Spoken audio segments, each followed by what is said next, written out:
how did this happen? No, seriously, we just got done with the Patriots. How did the NFL allow another dynasty to be formed right away? Well, the foundation was set in 2017, so let's flash it back to then, where we have one team to blame. As a Dolphins fan, I know quite a bit about what it takes to replace a Hall of Fame quarterback. The Chiefs know this as well. At the time of 2017, they were on starting quarterback number 14 since the retirement of Len Dawson. The Chiefs saw highs and lows throughout those years, but thanks to the hiring of Andy Reid, they were on an upswing. Coming off of making the playoffs for the fourth time in 5 years, but they keep failing to make it past the divisional round.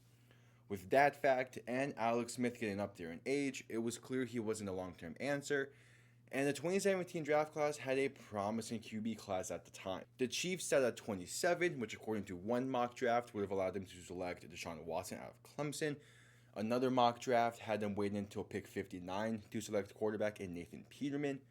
But as the draft opened up, the QBs weren't necessarily flying off the board, so the Chiefs saw a chance to strike. They packaged pick 27, a 2017 third, and 2018 first to move up 17 spots to select a quarterback that would require some development, as Alex Smith still had 2 years left on his contract, but they took a chance on a kid from Texas Tech in Patrick Mahomes. According to Bucky Brooks, Mahomes was the 5th rated quarterback prospect, behind Deshaun Kaiser, Mitchell Trubisky, Deshaun Watson, and Davis Webb.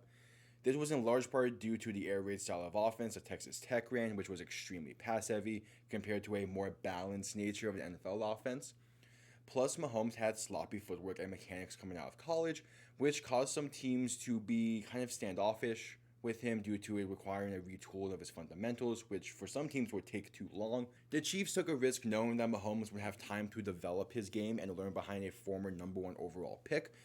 And in order to make this risk, they included an extra first-round pick. This offseason for the Bills was a changing of the guard. Rex Ryan had just been fired. Sean McDermott comes in, but the GM Doug Whaley and his scouting staff had not been fired by the time of the draft. They waited till the day after, and then a few weeks later to hire Brandon Beane. Because of this, McDermott didn't want to make a franchise-altering decision like drafting a quarterback in the first round with a scouting department he wasn't familiar with and therefore didn't fully trust.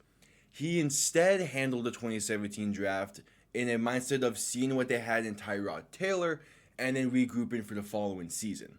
To focus on this trade from the Buffalo Bills' perspective real quick, they used the 27th pick to select cornerback Tre'Davious White.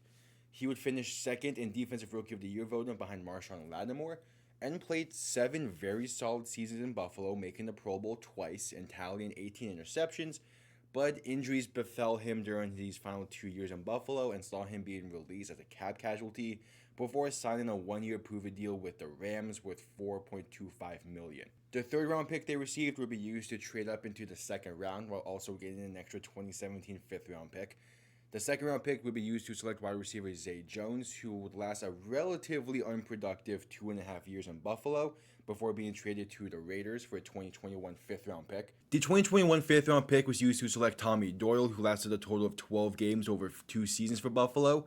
Meanwhile, the 2017 5th round pick was used to trade up into the 2nd round and select Deion Dawkins, who has been a cornerstone at tackle for Buffalo and recently signed a contract extension that locked him there until 2027. Finally, they used the 2018 first round pick, which was at 22, to move up 6 spots to 16 to select Tremaine Edmonds. He was a key part of Buffalo's defense for 5 years before he hit the open market in 2022, and he landed in Chicago. His 5 years in Buffalo saw him make the Pro Bowl twice while tallying up 5 interceptions, 6.5 sacks, and 565 tackles. Shifting focus back to the Chiefs, Mahomes saw only 1 game of action during his rookie season, which would be the season finale, and that game consisted of flashes of what was to come. He got the win while throwing 22 for 35, 284 yards, and it was clear that some things needed to be worked on, but the future was looking very bright. Mahomes would spend the majority of the 2018 offseason getting into a rhythm with his receivers, which consisted of multiple sessions at local high school fields thrown to them whenever they were in town.